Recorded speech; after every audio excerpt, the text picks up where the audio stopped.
Vamos conversar agora com o vice-presidente do Conselho de Administração da companhia, Marcelo Gasparino. Seja bem-vindo à nossa programação. Um prazer tê-lo por aqui para conversar sobre oportunidades, desafios do setor de mineração. Um bom dia ao senhor. Bom dia, Gabriel. Um prazer estar com vocês, poder conversar com os telespectadores da CNN Brasil, no programa CNN Money. Perfeito. Nós tivemos essa reestruturação do CAPEX, este investimento recondicionado da companhia até o final deste ano, em um momento bastante distinto para o setor de mineração. Temos dinâmica de queda de demanda, talvez, do principal comprador, que é a China, algumas dúvidas sobre crescimento chinês, se os incentivos vão fazer ou não efeito na economia local, talvez um corte de produção por lá force alguns produtores a buscar por produtos de maior qualidade. É uma dinâmica de desafios que são inúmeros, são vários que a gente pode listar por aqui. Como que a Vale se posiciona neste momento? Vocês encontram este instante como um momento de dificuldade para a empresa ou mais de oportunidades para o negócio do que essas dificuldades aparentam? Excelente pergunta, porque nós estamos tratando de uma empresa de porte global, uma empresa que negocia com vários países, mas o principal mercado hoje ainda é o mercado chinês, seguirá sendo, mas eu vejo como uma oportunidade, porque a empresa vem se preparando para um momento de uma precificação de minério de ferro, talvez na casa que se encontra hoje ou até um pouco menos, sendo rentável, sendo sustentável e cumprindo com os seus compromissos. A Vale hoje tem um custo de produção, que é o menor custo de produção C1 da cadeia, da indústria, e os movimentos na economia chinesa, eles são analisados com uma perspectiva de que a economia deles não vai recuar. A economia deles, ficando na casa de 5%, 4% de crescimento ainda é uma coisa muito relevante, né? Outros mercados também são analisados, os trabalhos que são feitos pela companhia no desenvolvimento de novos produtos. Mesmo que ainda dentro do minério de ferro? Dentro do minério de ferro, né? Pelotas, a Vale é a maior produtora de pelotas do mundo. Briquetes é um produto que hoje somente a Vale está desenvolvendo com capacidade de atendimento a grandes mercados e eu não vejo essa questão da China como o principal desafio para a companhia, né? Nós temos que ser cada vez mais eficientes na produção, cada vez mais eficientes no transporte. É uma grande empresa de logística, na verdade, né? Entre a produção no interior do Pará e no interior de Minas Gerais, para chegar ao porto, transporte aos principais mercados consumidores, é o grande negócio onde ela tem perspectivas de redução de custos, né, e contribuição para a redução das emissões de gases de efeito estufa, né? Nossa contribuição direta em C1 é baixa. Nós temos uma produção de baixa emissão, comparada a outros players. O transporte ainda usa combustíveis fósseis em larga escala. O Brasil já tem o biodiesel, né? O diesel que é misturado com combustíveis limpos, e então já tem uma contribuição mais relevante que outras companhias, né? Mas a nossa tendência é buscar sempre esse desenvolvimento da cadeia, não só no modal ferroviário, como no modal marítimo. Perfeito. Eu acho que é super interessante a classificação de ISG, de sustentabilidade, ela é fornecida em camadas. Então, o seu fornecedor tem que ter baixa emissão, você tem que ter baixa emissão e o transporte que você utiliza para entregar esse produto também. Então, são algumas preocupações que a Vale tem para trazer mais sustentabilidade e reduzir mais os seus custos. Como que hoje vocês estão atuando neste transporte especificamente? Você fala sobre modal ferroviário, a Vale já faz operação de algumas ferrovias. Para trazer mais sustentabilidade, reduzir ainda mais essas emissões e conseguir cortar custo ao mesmo tempo. O que vocês estão fazendo ativamente no dia a dia da companhia para que isso seja conquistado?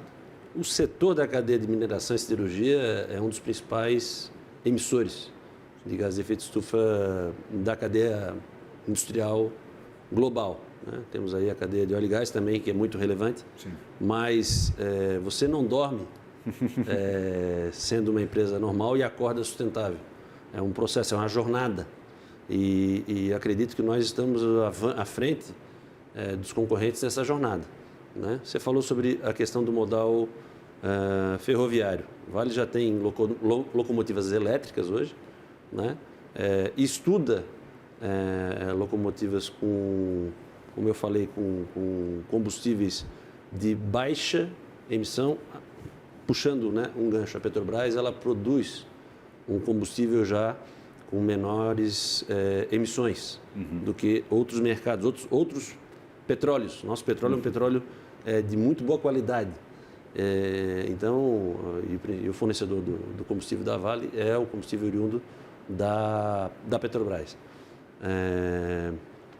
Então, trabalhar hoje no que é a realidade de um biodiesel utilizado nas locomotivas para uma realidade de uma eletrificação de toda a cadeia, é uma jornada que vai depender muito da capacidade do Brasil de ter fontes não intermitentes em abundância para dispor da energia que é necessária para você produzir o hidrogênio verde, né? Então, estamos aí olhando uma visão de 2050 para chegar num processo de migração do que é a realidade atual, melhor do que a realidade de outros países por causa da qualidade do produto brasileiro e a nossa vanguarda no combustível de fontes renováveis e também, obviamente, a parte marítima, que é onde mais se emite gás hoje, pelo volume de combustível que é necessário para você transportar em distância 3 vezes superior ao que os nossos principais concorrentes transportam, que é da Austrália para o mercado asiático e nós da América do Sul para o mercado asiático. Perfeito. Quando a gente fala, por exemplo, em fontes de energia renovável, normalmente a gente pensa em fontes intermitentes, coloca energia solar, energia eólica, em parte energia hidrelétrica, porque há questões relacionadas ao clima, às chuvas e à quantidade de água nos reservatórios, então não dá para contar 100% com as hidrelétricas, mesmo sendo um pouco mais seguras. Esse é o caminho, talvez, do hidrogênio verde e outras soluções para a gente ganhar mais competitividade no mercado mundial. Você pensa em outra alternativa que seja, ao mesmo tempo, sustentável e não intermitente, que você mencionou esse ponto. Você tocou em um ponto muito importante, que é a questão da matriz renovável brasileira, que ela está muito ancorada na hidrelétrica, né? Mas tem um forte crescimento em eólico e solar. A produção de hidrogênio verde depende necessariamente da matriz hidrelétrica. Sim. Tá? Porque isso produz 24/7. Né? Então, nós não temos como fazer grandes contratos de off-taker por exemplo, hidrogênio ou do subproduto do hidrogênio para fazer um combustível utilizável mais rapidamente, sem ter custos competitivos para que haja a transição. Não existe transição sem custo, né? Por isso que, quando estive no Conselho da Petrobras, sempre defendi que a Petrobras é uma das principais responsáveis, uma das empresas com maior capacidade de participar do processo de transição energética justa, né? O petróleo, a idade da pedra não acabou por falta de pedra. Porque tem, né, pedra até hoje, né? E o mercado de petróleo não vai acabar por falta de óleo. Né? Agora, o combustível da transição, no meu ponto de vista, é o gás. Né? E o Brasil não é pródigo em grandes reservas de gás. Mas nós temos aqui logo ao lado, na Argentina, Vaca Muerta, que é a quarta maior reserva de gás natural do mundo. Né? Está faltando infraestrutura. Né? A Argentina hoje depende ainda do seu gás para o período de inverno, e o que existe em termos de logística hoje, que é via Bolívia, não tem a mínima condição de garantir qualquer grande consumidor que queira fazer um projeto de longo prazo, como se fala muito hoje no Brasil, questão de fertilizantes. Né? Sem gás competitivo, nós não conseguimos entrar nesse mercado. Coordenação, né, entre então, essas administrações. Eu vejo que a transição energética passando pelo gás natural e pelas fontes não intermitentes, ela vai propiciar que o Brasil chegue no destino mais rapidamente do que outros países. Por quê? Porque nós temos essa capacidade, né? E nós temos, no meu ponto de vista, estabilidade jurídica, estabilidade econômica para incentivar a grandes consumidores, seja na cadeia de petroquímicos, seja na cadeia de fertilizantes, seja na cadeia de data centers, que são consumidores de grandes quantidades de energia, mas que querem fazer esse processo através de matrizes limpas ou em processo de fonte renovável definitiva. Marcelo, em um ambiente talvez de menor demanda, assim, grandes projetos megalomaníacos de infraestrutura, vez ou outra aparecem uns, inclusive tem uma hidrelétrica agora montada no Tibete, que deve demandar bastante do material promovido por vocês e por outras mineradoras do mundo, mas tirando esses grandes projetos de infraestrutura da conta, com o menor consumo, vocês, Vale, enxergam uma priorização de produtos verdes e de melhor qualidade? É o caso dos briquetes que hoje vocês fornecem, que tem uma emissão menor. Isso faz diferença no custo e é um diferencial competitivo para a companhia? Ou, por enquanto, o mercado tem o discurso verde, mas na hora de pagar pelo produto de vocês, acaba não optando pelo produto da Vale? É um diferencial competitivo ou não? Eu não diria que opta ou não pelo produto da Vale. Eu diria que o mercado dita a regra, né? Então, quem tem a possibilidade de mais rapidamente suprir o mercado com esse produto de baixa emissão, por exemplo, o briquete, ele para a sua própria produção, ele gera um consumo muito menor de energia do que a produção de pelota, que também é uma solução muito interessante para o mercado, é a Vale. Que são os aglomerados. São os aglomerados, né? E o que a companhia desenvolve hoje são os mega hubs, né? No Middle East, ali em Oman a gente tem uma grande operação. Estamos embarcando, nós temos na Vale um programa chamado Conselheiro em Ação. Então, esse ano a gente já fez 2 incursões, fomos para Londres fazer reuniões com acionistas, fomos para Nova York também fazer reunião com acionistas, agora fazemos de forma distribuída. Sim. Somos 13 conselheiros, agora irão 4 conselheiros. Nós vamos visitar as operações de Oman e depois vamos ao Japão, onde haverá uma comemoração dos 70 anos do primeiro embarque de minério de ferro para o mercado japonês. Agora, no final do mês, semana que vem, na verdade, a gente está indo. E então, Oman, para nós, vai ser uma grande oportunidade por causa do gás barato, né, que existe naquela região ali, Catar, Oman. Então, vai ser uma grande oportunidade de a gente desenvolver em parceria com nossos clientes, em parceria com o ente local, uma grande operação de produção de briquetes. E isso tem possibilidade de, num ramp-up de 5 a 10 anos, de suprir o mercado não só ali da região do Middle East, mas também da Europa, né? Que é onde a transição energética está acontecendo de forma mais acelerada, né? A migração de produtos produzidos com alto-fornos supridos a coque metalúrgico para alto-fornos movidos a gás ou mesmo a hidrogênio. Então, vocês vão agora ao Oman, tem investimento previsto? O que vocês, especificamente, para quem está nos assistindo, talvez não acompanhe a Vale tão no detalhe assim, mas está interessado por esses projetos, por essas novas frentes de exploração da companhia, o que vocês querem tirar desta viagem ao Oman? Por favor, um número específico ou algum projeto? Primeiramente que existe uma relação institucional muito forte entre a Vale e os países que ela é parceira. Né? China, temos uma relação muito forte. Japão é uma relação de 70 anos, 70 anos, né? E essa região, própria Arábia Saudita fez um investimento importante junto na Vale, com a participação na Vale Base Metals. Né? Então, assim, são regiões em que o investimento está sendo relevante para a companhia, né? Na busca da solução da transição energética. Tá? Então, em determinado momento, esse produto ele vai ser melhor precificado e vai ser melhor remunerado. E nós vamos ter essa vantagem competitiva de estarmos adiante, à frente dos concorrentes.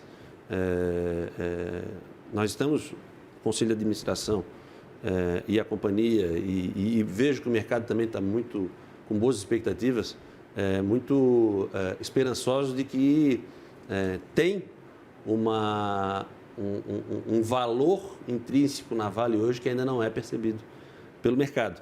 Quando a gente vai para os minerais, os metais de transição, os investimentos hoje programados para Novo Carajás, que é o dobro, né, dobrar a produção de cobre no Brasil, que tem um endowment, talvez um dos melhores, ainda não totalmente mapeados do mundo, né? Nós temos muito cobre no Pará e a Vale tem condições de ser realmente ficar entre os 5 maiores players da produção de cobre no mundo.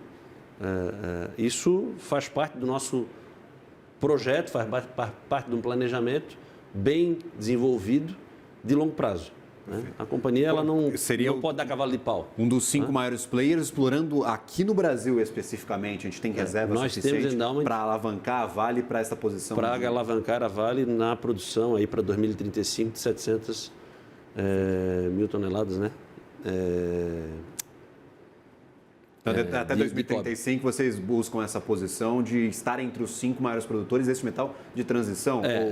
Nós não vemos como não haver o aumento da demanda pelo cobre, porque ele faz parte dessa cadeia da transição energética, né? A China hoje, a totalidade das motocicletas são elétricas, mais de 50% dos veículos é elétrico. Então, você olha isso para o mercado mundial, você consegue enxergar que em determinado momento essa barreira que existe para a chegada do veículo chinês em vários mercados globais, ela vai ser superada, né? Mas não adianta você estar na Europa com um veículo elétrico carregando ele com energia gerada de fonte não renovável, a gás. Hoje ainda se queima carvão para gerar energia. Fontes de energia na Europa. O carvão também não deixou de ser produzido e consumido no mundo. Foi o petróleo que superou na década de 60, né, o consumo de carvão. Superou o consumo de carvão, mas o carvão continua sendo consumido em alta escala no mundo, né? Então, o que a gente está enxergando é que em determinado momento, né, a transição que, no meu ponto de vista particular, passa pelo gás natural, ela vai chegar na oportunidade do hidrogênio verde. Agora, hoje não é uma realidade, em termos de custo, de competitividade, você vislumbrar no curto prazo a gente está transportando, produzindo em larga escala, suprido através de hidrogênio verde. Perfeito. E Marcelo, questão realmente de produção de cobre. Há muita discussão sobre este assunto, parece que todo mundo está olhando para o mesmo lugar. Estávamos ontem com o diretor operacional da Anglo American falando justamente sobre este assunto, falou que 75% da nova carteira da companhia com a fusão vai ser de cobre, então eles querem explorar cobre, hoje vão ser com essa fusão o 5º maior produtor do mundo. E aí muito se discutiu sobre esta fusão entre Anglo American e Teck Resources, como ficariam as concorrentes. Como vocês enxergam essa movimentação, que já não existe no mercado há muitos anos? Tivemos algumas tentativas de M&As que não saíram do papel, mas como a concorrência no cobre, já que estão todos praticamente olhando para a mesma direção, vai afetar a Vale? Eu acho que a concorrência é saudável, né? Então, a concorrência faz com que a gente, se estivermos acomodados, a gente sai da zona de conforto, né? Esse movimento, ele me parece que pode ser bom para o mercado, não sei se foi bom para as duas empresas, né?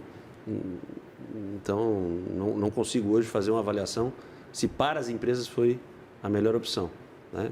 O que me parece que faz mais sentido é eles focarem nos metais básicos e deixarem outros tipos de exploração em segundo plano, né? Porque realmente cobre hoje é um produto que dá muita margem, né? E que a demanda vai aumentar. O que é algo que a gente não pode desconsiderar é a questão da depletion, né?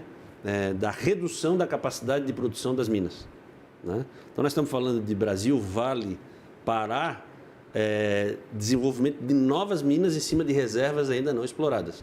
E em outras empresas, a gente está falando de minas maduras, já exploradas há décadas, né? num cenário em que o custo de produção numa mina antiga é muito maior do que o custo de produção numa nova mina em que você bota novas tecnologias. Basta comparar o custo de produção de Carajás e de S11D. Nós temos diferenças dentro da Vale, no mesmo estado, mas em 2 sites diferentes. O custo de produção de S11D é inferior ao custo de produção de Carajás. Carajás é uma mina antiga, tem 40 anos, e ela entra em pequeno processo de redução de produção, o que a gente está tentando trabalhar através da adoção de novas tecnologias para manter a produção. Mas isso é uma realidade, né? E essa realidade não é uma realidade só da Vale, é uma realidade de todas as mineradoras de minério de ferro, mas também é uma realidade do mercado de cobre. Tá? Então, assim, quando você enxerga uma mina com muito tempo de vida, tem que verificar qual é a vida útil que você tem para desenvolver esses ativos, né? E no nosso caso, a gente vê como 30, 40, 50 anos de vida útil para essa nova reserva que a gente vai desenvolver, chamado Projeto Novo Carajás, no Pará. Perfeito. E no Pará, só para a gente encerrar essa nossa conversa, infelizmente já me cantaram a bola aqui no ouvido, que estamos sem tempo, mas eu queria fazer uma última pergunta rapidíssima. O que falta para esse projeto sair do lugar? Tem data para sair? Falta alguém assinar uma autorização? O que falta para o Novo Carajás sair do lugar, vocês efetivamente começarem a explorar essas minas? E para crescer nos metais básicos, que parece ser uma direção clara para a Vale, seja níquel, seja cobre. Um movimento parecido com o da Anglo American pode ser imaginado pelo investidor, ou vocês vão fazer isso organicamente? Não, acho que o crescimento inorgânico é uma realidade que toda grande empresa ela tem que estar atenta. Existem oportunidades, né? O maior produtor é Chile, aqui do nosso lado. Existem oportunidades no Chile para que a companhia faça algum tipo de movimento. Então, ela está sempre atenta a esse negócio. Em relação ao Pará, nossa relação com o governo local é excelente, né? Não podemos nos esquecer que a área de metais básicos ela está sendo tocada pela Vale Base Metals, né? Que também produz níquel, né? E produz níquel no Canadá, não produz níquel no Brasil, mas produz... Tem a produção nos Estados Unidos também? Não tem produção nos Estados Unidos, Perfeito. mas produz no Canadá níquel e cobre. Nós temos o produto combinado, né? Quando a gente traz níquel, vem junto o cobre, que é hoje o que também, pela realidade de mercado do níquel, está, vamos dizer, sustentando, fazendo break-even das nossas operações fora do Brasil. Mas no Pará, a realidade é muito boa.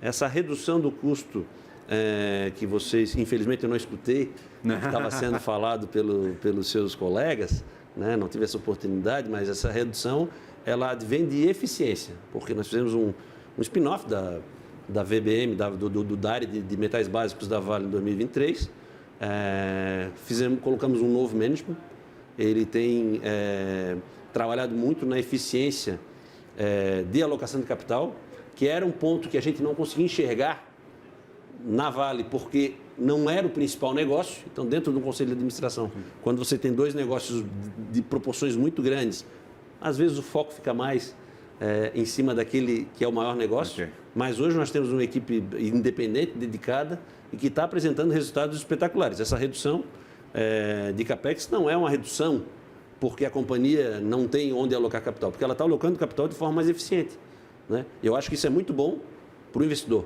né? Na Petrobras, a preocupação era o contrário.